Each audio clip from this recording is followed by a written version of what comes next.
আমার বান্ধবীর সিঁড়িটা ফরফর ফরফর ফটফট কইরা ইংরেজি কইতে পারে।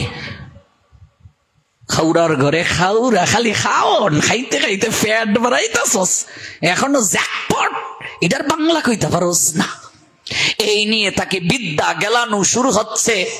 আটটা যাইতো ফরি যায়, 4টা 5টা 6টা বই দিয়া ব্যাগ দিয়া আর তো পারে না, কোথায় কোথায় লইয়ে যাইতেছে কেজিতে, ইংলিশ ভার্সন স্কুল।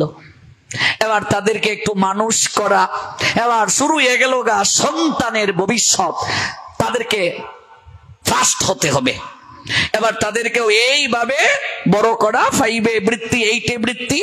কোন সময় যে চুল ফাইক্কা গেছে গা, এইটার দেখার সুযোগ নাই। আয়না দিয়া সাইয়া দেখি ফাঁকনা চুল আমার, লোকে বলে বলে রে ঘর বাড়ি বালা না আমার। কোন সময় যে সাইয়া দেখি আমার চুল ফাইক্কা গেছে গা, আর আমার স্মরণ শক্তিটাও কমে গেছে। জীবনের উদ্দেশ্য কি জানা হলো না, বোঝা হলো না। এবার কি, এবার ছেলেটাকে একটা বিয়া করানো, এটাও আমার, আগে ছিল আমার মায়ের এটা, বাবার এটা, এখন আমার এটা। এবার ছেলে বিয়ে করানো হলো। এক কাকিমাকে বলছিলাম, কাকিমা একটু পাটে আসো। কাকিমা বললেন দায়িত্বটা শেষ হয়ে যাক, ছেলেটার বিয়ে করিয়ে নেই, তারপর দেখবে। হ্যাঁ, এবার বিয়ে করানো হলো। কি গো, ঘটা করে বিয়ে দিলে আসো না কেন? বাবা, বৌমা চাকরি করে, ঘুম থেকে আমাকে উঠে রান্না বান্না করে বৌমাকে খাওয়াতে হয়, টিফিনটা দিয়ে দিতে হয়। সারাদিন অফিস করে বৌমা আসে রাত্রিবেলা, কি আর ইচ্ছে হয়, ক্লান্ত হয়ে যায়, আমাকে রান্না বান্না করতে হয়। বাবা রে, কত কষ্টে আছি। ইচ্ছে ছিল দায়িত্ব পালন করে ছেলে বিয়ে করিয়ে দিয়ে সাধুসঙ্গ করবো, এখন তো আর পারছি না বাবা, আমি নিজেই নতুন বউ হয়ে গেলাম। আমি বললাম ভালো ভালো ভালো। এখন চাকরানি, দুদিন পর হবে কুত্তুনি। কুত্তুনি বুঝো সিলেটি ভাষায়, মানে কুকুরের স্ত্রী, স্ত্রীলিঙ্গ, আমরা কই কুত্তুনি। এখন চাকরানি, দুদিন পর হবে কুত্তুনি। হইতে আবার কি, আমরা যখন হুয়াও হুয়াও হবে, তো হুয়াও হুয়াও কে রেখে তোমার বৌমা চলে যাবে, তখন তুমি হলে পাহারাদার, ওই বাচ্চাকে পাহারা দাও। তারপর দুদিন পরে আঙ্গুল ধরে নার্সারিতে নিয়ে যাও, কেজিতে নিয়ে যাও। এগুলো করতে করতে জীবন বেলা কখন যে পূর্ব গগন থেকে পশ্চিম গগনে চলে গেল, একটিবারও জানা বুঝার সুযোগ হলো না। আবার যতই বুঝাও, কিছু কিছু লোক আছে না, আমার নাতি আমার কুলের মাঝে পায়খানা করব, প্রস্রাব করব, কি পারফিউমের গন্ধ, এটা থেকে কি এত দূরে সরা যায়? 70 বছরের দাদু, হ্যাঁ, ইন্টারনেটে আমার পাঠ শুনে বাস্তবে এলো দেখতে। বললাম বাবা, দায়িত্ব তো সব শেষ করলে, 7টা দিন থাকো, থাকার জায়গা আছে, প্রসাদ পাওয়ারও ব্যবস্থা আছে। 70 বছরের দাদু বলে উঠলো, আমি আমার নাতিকে ছাড়া এক রাত ঘুমাতে পারি না। নাতির নন্টু মন্টু মুখে নিয়ে আমারে প্রস্রাব কর প্রস্রাব কর, কি আনন্দ! এই আনন্দ থেকে কি দূরে সরা যায়? শঙ্করাচার্য তাই বললেন, শিশুরা খেলায় মগ্ন, যুবকরা যুবতীদের সাথে প্রেমের আলাপে মগ্ন, বৃদ্ধরা তাদের ব্যর্থ জীবনের অবস্থানটি গুছিয়ে নেয়ার জন্য ব্যস্ত। কিন্তু আহারে, এই জীবন কেন প্রাপ্ত হলাম, এই জীবনের উদ্দেশ্য কি, একটিবারও মানুষ জানতে চাইল না, জানার চেষ্টা করলো না, বুঝার চেষ্টা করলো না। এই জীবনের পরম উদ্দেশ্যের কথাই পরীক্ষিত মহারাজ শুকদেব গোস্বামী পাদের কাছে প্রশ্ন করেছিলেন। পরীক্ষিত আর কেউ নয়, আমরা জগতে সবাই পরীক্ষিত। 7 দিনের মাঝে আমাদেরও মৃত্যু হবে। মৃত্যু হলো তক্ষক নামক সর্প। ওই তক্ষক নামক সর্প পরীক্ষিত রূপী সংসারী সবার পিছনে পিছনে ধেয়ে আসছে তাকে ছুবল দেওয়ার জন্য। শুধু দরকার ব্যাসদেবের প্রতিনিধি রূপ একজন শুকদেব গোস্বামী পাদের নিকটে গিয়ে ভাগবত কথা শ্রবণ করা। মৃত্যু নামক তক্ষক সর্পের দংশন থেকে বাঁচার জন্য, জীবনের উদ্দেশ্যকে ধন্য করার জন্য প্রয়োজন ভাগবতাসরে গিয়ে বসা। হে ভারত, শুকদেব গোস্বামী পাদ উত্তর দিচ্ছেন পরীক্ষিতের প্রশ্নের। পরীক্ষিত যখন প্রশ্ন করলেন, আমার জীবন প্রতিবার মাত্র 7 দিন জ্বলবে, আমার জীবনের উদ্দেশ্য কি, কোন পথে চললে আমার মঙ্গল হবে, এই 7 দিনের মাঝে আমার কি করে ভগবান দর্শন হবে। উত্তরে শুকমুনি বলছেন, হে ভারত, প্রতিটা জীবের কর্তব্য হচ্ছে সর্ব আকর্ষক পরম ঐশ্বর্যমণ্ডিত ভগবান শ্রীহরির কথাকে শ্রবণ করা। এটা কলিযুগের মানুষদের জন্য বলছেন, কারণ কলিযুগের মানুষের আয়ু কম, বুদ্ধি কম, স্মরণ শক্তি কম, কামনায় জর্জরিত তাদের চিত্ত, কঠিন ভজন করতে পারবে না তারা। এই জন্য ভগবানের কথা শ্রবণের মাধ্যমেই তাদের সকল কিছু সম্ভব। আর শ্রবণ থেকে শিক্ষা নিয়ে নিজের জীবনে আচরণ করা। এই জন্য যত যত জড়বিদ্যা প্রাপ্তি আমাদের জীবনে হোক না কেন, যদি জীবনের উদ্দেশ্য সম্পর্কে আমার জানার সুযোগ না হলো, গৌর গোবিন্দকে জানা না হলো, তাহলে আমি অন্ধই থেকে গেলাম। এই জন্য বৈষ্ণব কবি বললেন, চারিবেদ সরদর্শন করি যদি অধ্যয়ন, সে যদি আমার গৌরাঙ্গ নাহি ভজে। 4 বেদ সম্পর্কে জ্ঞান প্রাপ্ত হলো, সরদর্শন প্রাপ্ত হলো, সকল জ্ঞান বৈরাগ্যে টইটুম্বুর হলো, কিন্তু কলিযুগে এসে যদি গৌরকে না জানলো, বৃথা তার অধ্যয়ন লোচন বিহীন জন, দর্পণে অন্ধে কিবা কাজে। তার অধ্যয়ন বৃথা, ব্যর্থ হয়ে গেছে। লোচন বিহীন জন, লোচন শব্দের অর্থ চক্ষু, তার চোখ নাই। আচ্ছা, অন্ধ ব্যক্তির সামনে যদি কেউ আয়না ধরিয়ে দিয়ে বলে, দেখো তো কেমন দেখাচ্ছে তোমায়, অন্ধ ব্যক্তির সামনে আয়না দেওয়া না দেওয়া সমান কি সমান নয়? সমান। চারিবেদ সরদর্শন করি যদি অধ্যয়ন, সে যদি গৌরাঙ্গ নাহি ভজে। বৃথা তার অধ্যয়ন লোচন বিহীন জন, দর্পণে অন্ধে কিবা কাজে। আবার বেদ বিদ্যা কোনো কিছুই নাই যার, সে যদি একমাত্র গৌরাঙ্গকে সার করতে পারে। বেদ বিদ্যা 2 কিছুই না জানত, সে যদি গৌরাঙ্গ জানে সার। নয়নানন্দ ভনে সেই তো সকলই জানে, সর্বসিদ্ধি কর তোলে তার। তার জীবনে সকল কিছু প্রাপ্তি হয়ে যাবে। ভাই রে ভাই, আমার গুণাগুণ কহ না যায়। আমার গৌর হরির গুণ কত বলবো, কত শত আনন, কত চতুরানন, বরণিয়া और নাহি পায়। আনন মানে মুখ, শত আনন, চতুরানন, চতুরানন কার? ব্রহ্মা। সারাক্ষণ গৌরের কথা, গৌরের গুণ, গৌরের মহিমা বলতে বলতে ক্লান্ত হয়ে গেলেও কিছুই যেন বলা হয় না। ভাই রে ভাই, গুণাগুণ আমার কখনো না যায়। কত শত আনন, কত চতুরানন, বরণিয়া और নাহি পায়।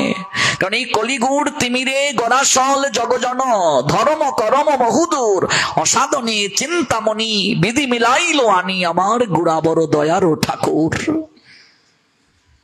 ভাগবতের সেই ধর্ম, ভাগবত ধর্ম কলিহত জীবের দুয়ারে নিয়ে এলেন গৌরাঙ্গ সুন্দর যেছে যেছে,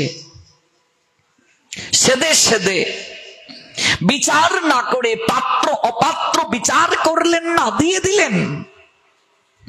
বিচার না করিয়া দিয়ে দিলেন। ব্রহ্মাদি দেবতার দুর্লভ প্রেম সবাকারে যাচে, যেচে যেচে দিয়ে দিলেন। জানালেন তত্ত্ব নিজে আচরণ করিয়া, নিজে আচরণ করিয়া জীবকে শিখিয়ে দিলেন, জানিয়ে দিলেন, বুঝিয়ে দিলেন।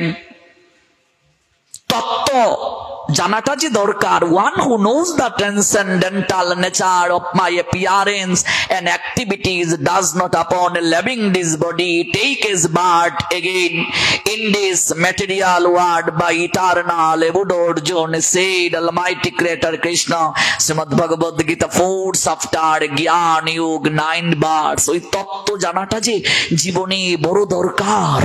এটা বুঝালেন, উপলব্ধি করালেন। এই যে একটা তত্ত্বমূলক প্রশ্ন সেদিন করা হলো না, যে 108 সংখ্যাটির আমাদের সনাতন শাস্ত্রে এমন কি গুরুত্ব আছে? তত্ত্বটা জীবনে খুব দরকার। তত্ত্ব না জানলে হবে না। এজন্য এই তত্ত্বদ্রষ্টার নৈকট্যে আমাদের যাওয়া। সনাতন শাস্ত্রে 108 সংখ্যাটির অতীব গুরুত্ব রয়েছে।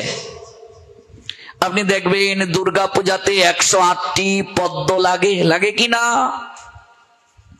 নারায়ণ পূজাতে 108টি তুলসী পত্র দেয়া হয়। জপমালায় দেখবে 108টা গুটি রয়েছে। মন্দিরে যত সন্ত সমাজে মহামণ্ডলেশ্বর রয়েছেন, বাবাজি মহারাজ রয়েছেন, গুরু মহারাজগণ রয়েছেন, তাদের নামের পূর্বে দেখবে 108 সংখ্যাটি বিশেষণ রূপে ব্যবহার করা হয় কি না? কারণ কি?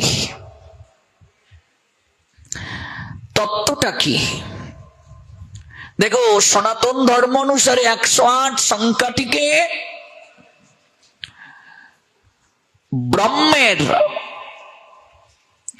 ব্রহ্মের প্রতীক বলা হয়। 108 সংখ্যাটি দ্বারা ব্রহ্মকে প্রকাশ করা হয়। যদি আমরা বাংলা ভাষার বর্ণমালার অক্ষরের সাংখ্যিক স্পন্দন অনুসারে ব্রহ্মকে যদি আমরা ভাঙ্গি, ব যুগ র যুগ হ যুগ ম, ব্রহ্ম। যখন আপনি ব্রহ্মটা লিখবেন, ব যুগ র যুগ হ যুগ ম, এটি হলো বাংলা ভাষার বর্ণমালার অক্ষরের সাংখ্যিক স্পন্দন। তাহলে আপনি ক বর্গ থেকে যদি ব বর্গ পর্যন্ত গুণে যান, ক খ গ ঘ উ চ ছ বর্গীয় জ ঝ ই ট ঠ ড ঢ মূর্ধন্য ট ঠ ড ড দন্তন্য প ফ ব, 23টা ব্যঞ্জন বর্ণ আমরা পেলাম। ক থেকে ব বর্গ পর্যন্ত যদি আপনি গুণে যান, 23টা ব্যঞ্জন বর্ণ আপনি পেলেন। তো বর পরে র, ক থেকে র বর্গ পর্যন্ত যদি কেউ গুণে যায়, 27টা ব্যঞ্জন বর্ণ পাওয়া যায়। হিসাব রাখুন, আগে পেলাম 23, এখন পেলাম 27, তাহলে 23-এর সঙ্গে যোগ হবে 27। ব যুগ র যুগ হ, ক থেকে হ পর্যন্ত যদি কেউ গুণে যায়, 33টা ব্যঞ্জন বর্ণ পাওয়া যায়।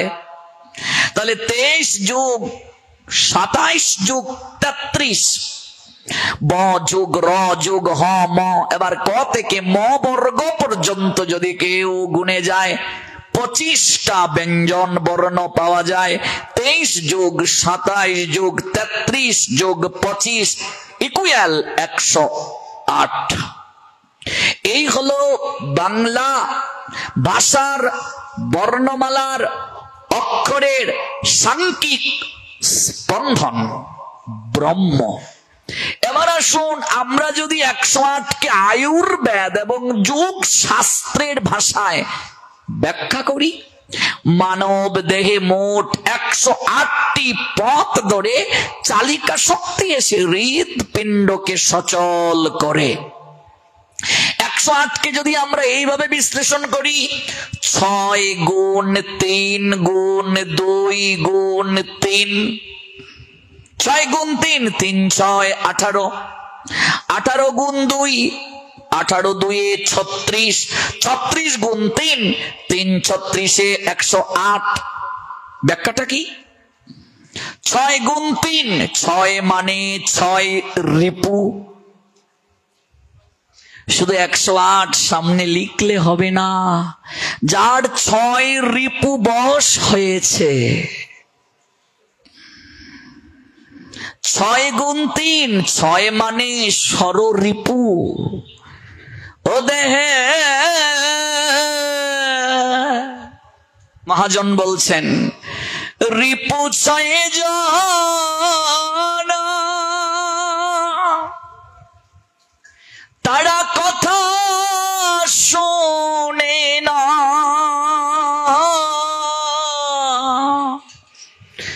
সাধন পথে চলতে আমায় করে গো মানা। দেহেরি পোছাই জনা তারা কথা শোনে না,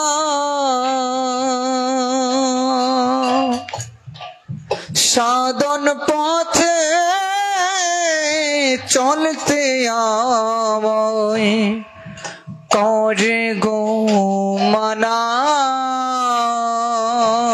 তারা ছয় জনার ছয় দিকে টানে, কেউ কথা কেউ মানে না। তারা ছয় জনা ছয় দিকে টানে, কেউর কথা কেউ মানে না। হরি আমার উপায় বলো না, হরি আমি তোমায় ডাকতে পারলাম না, হরি আমার উপায় বলো না। হরি তোমায় ডাকতে পারলাম না, হরি আমায় উপায় বলো না। ছয় রিপুজার বসে নাই, ভজন তার সম্ভব নয়। আমাদের আচার্যগণ বললেন ছয় সতীনের সংসার এটি। ছয় রিপুজার উত্তেজিত, সে ছয় সতীনের সঙ্গে বাস করছে। আচ্ছা, কারো স্বামী যদি দুটা বিয়ে করে অবস্থাটা কি হয়? আর যদি ছয়টা বউ থাকে কি অবস্থা হবে? হ্যাঁ, কাম ক্রোধ লোভ মোহ মদ মাৎসর্য, এই ছয় রিপুরূপ সতীন টানছে আমাকে। আজকে আমার ঘরে থাকো, আজকে আমার ঘরে থাকো, আমার সঙ্গে থাকো, আমার সঙ্গে থাকো, পাগল করে তুলছে। ছয় জনা ছয় দিকে টানে, কেউর কথা কেউ মানে না। 108 যে কারো নামের পূর্বে দিয়ে দিলেই হবে না। 6 গুণ 3 গুণ 2 গুণ 3, 6 মানে 6টি রিপু, 6 রিপু যার বশ। তার সঙ্গে গুণ 3, 3 মানে 3 কাল, অতীত বর্তমান ভবিষ্যৎ 3 কাল সম্পর্কে যিনি ধারণা রাখেন। 3 6 18, 18 যুগ সংখ্যা। আজকের পাঠ কিন্তু ভক্তিমূলক নয়, তত্ত্বমূলক।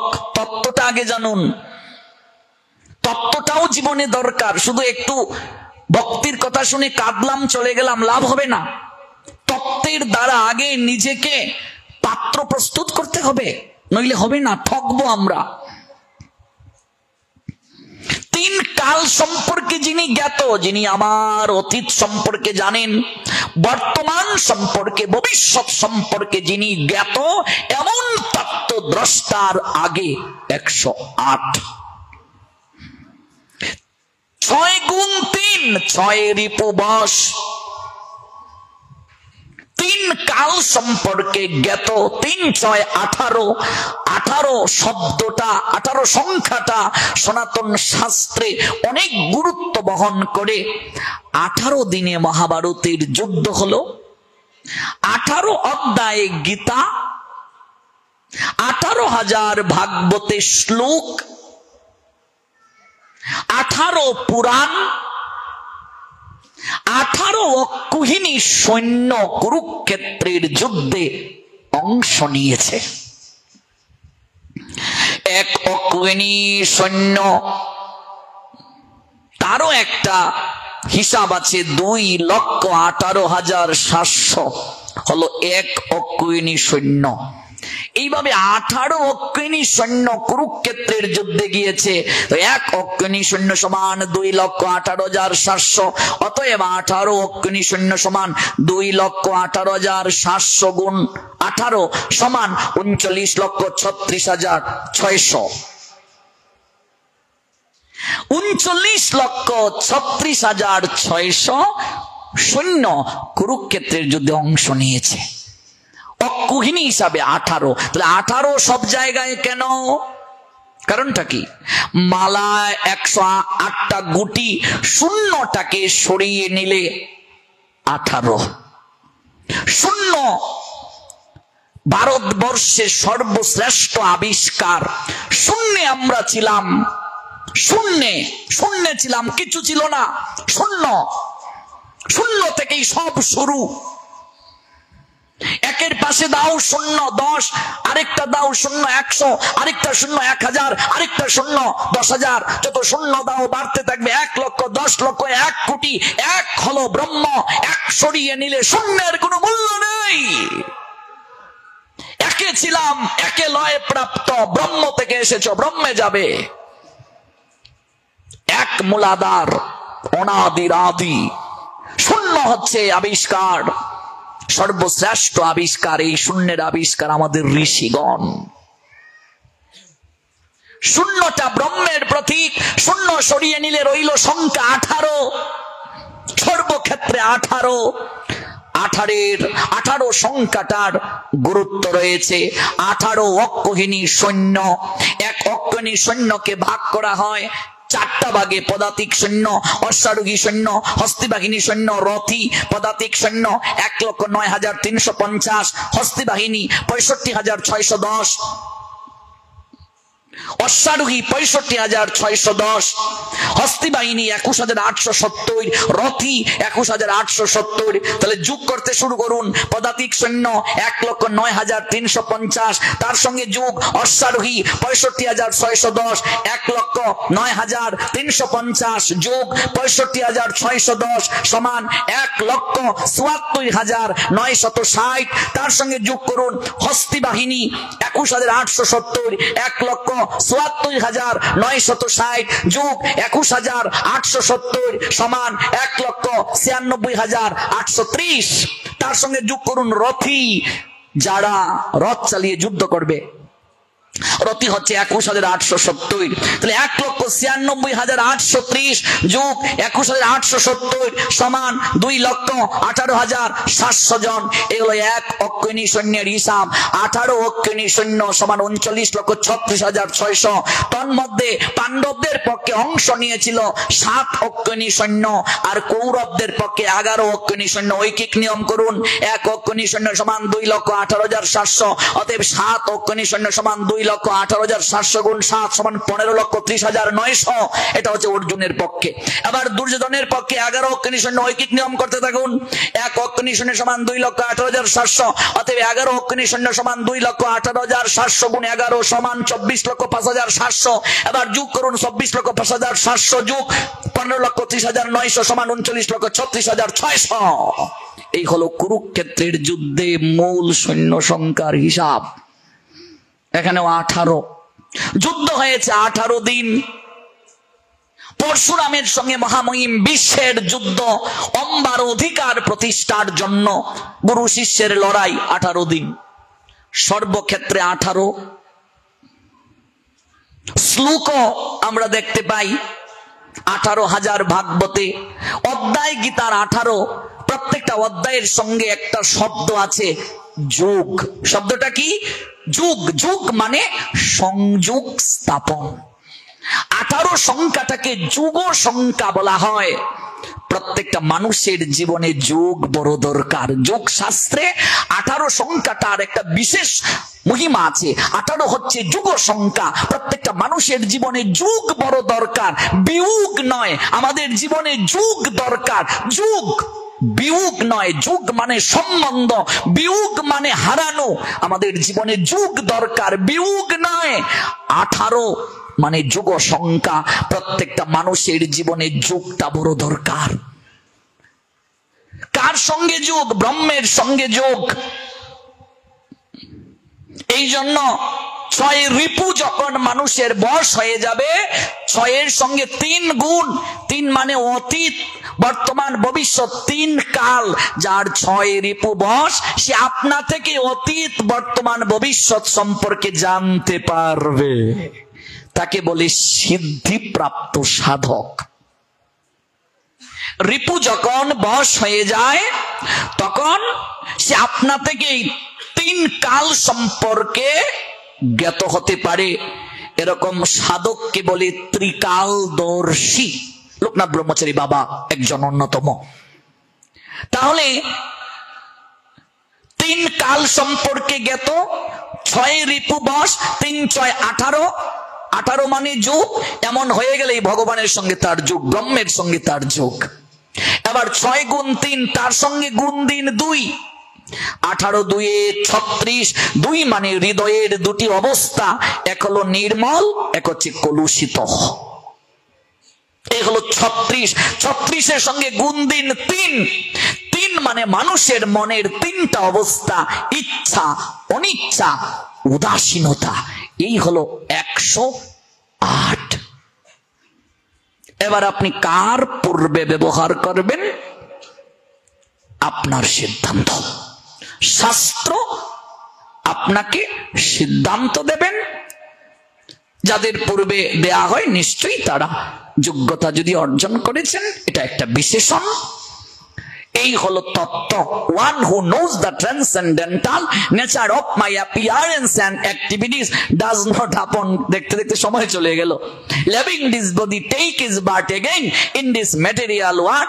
The eternal Buddha Arjuna said, omnipotent maker Krishna Srimad Bhagavad Gita 4th chapter Gyani Yoga 9 verse. তত্ত্বটা জানো।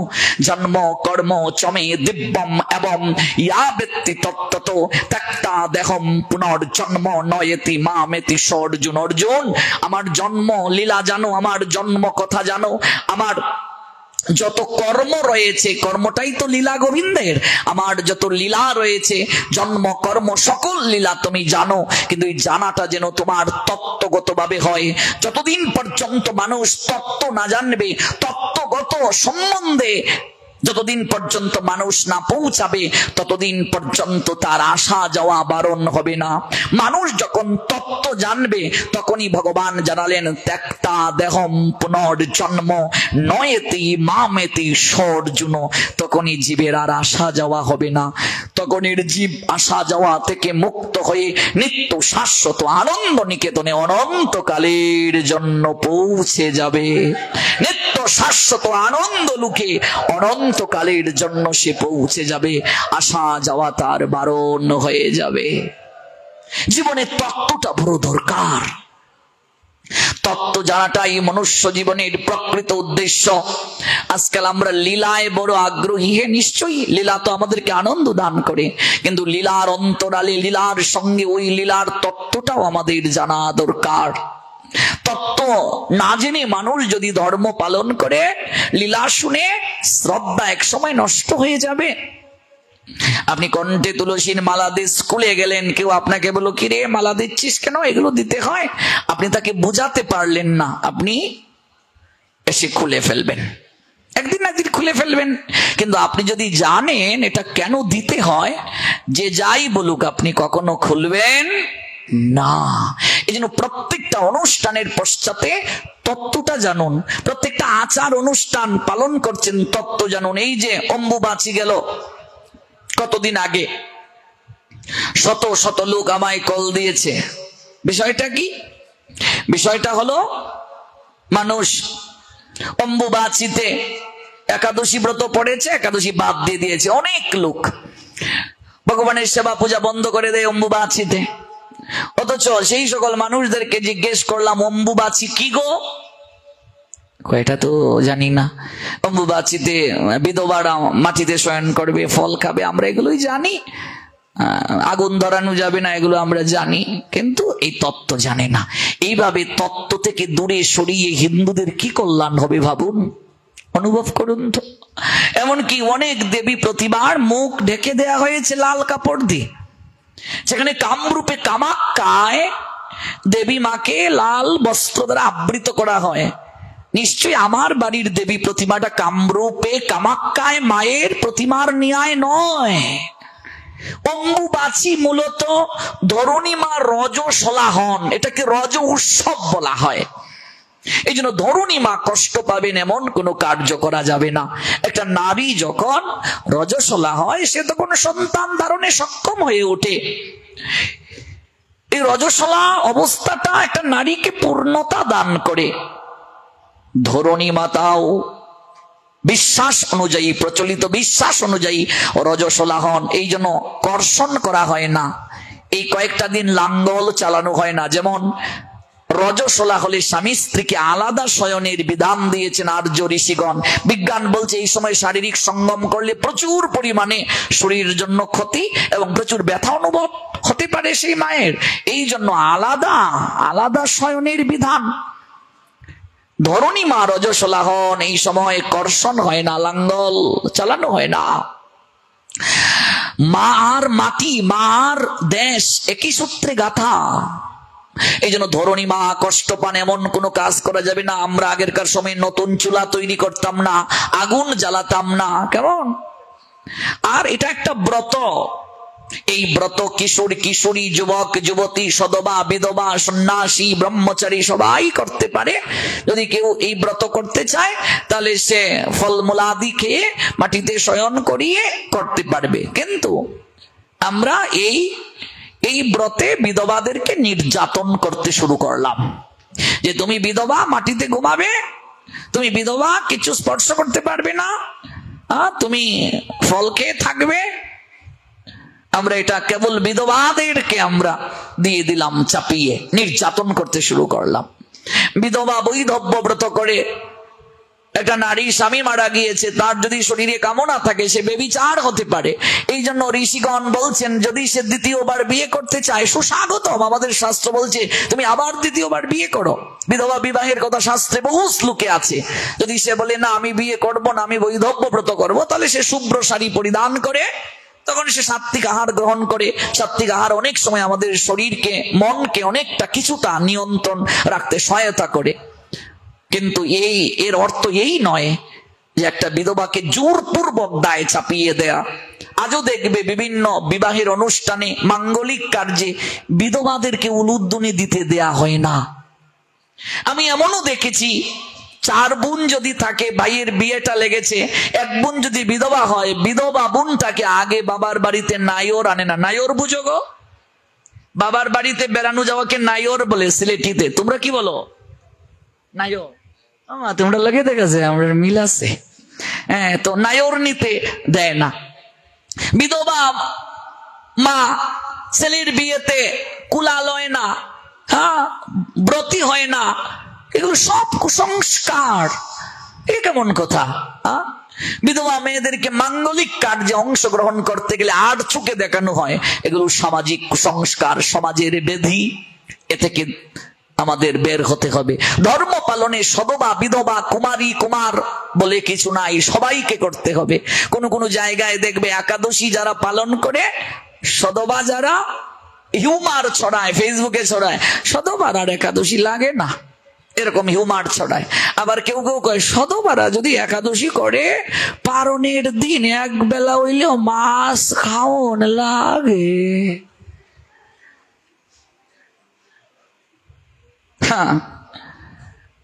সদবা জামাই থাকলে যদি ধর্মকর্ম পালন করা না লাগতো, তাহলে জামাইয়ের সকল কাজ যদি আমার হতো, তাহলে আমার অসুখ হইছে, জামাই রে কও তুমি মেডিসিন খাও। জামাই খাইলেই আমার পেট ভরবো? জামাই দীক্ষা লইলি তো আমার হইতো, আমার আবার আলাদা দীক্ষা লওয়ার দরকারটা কি?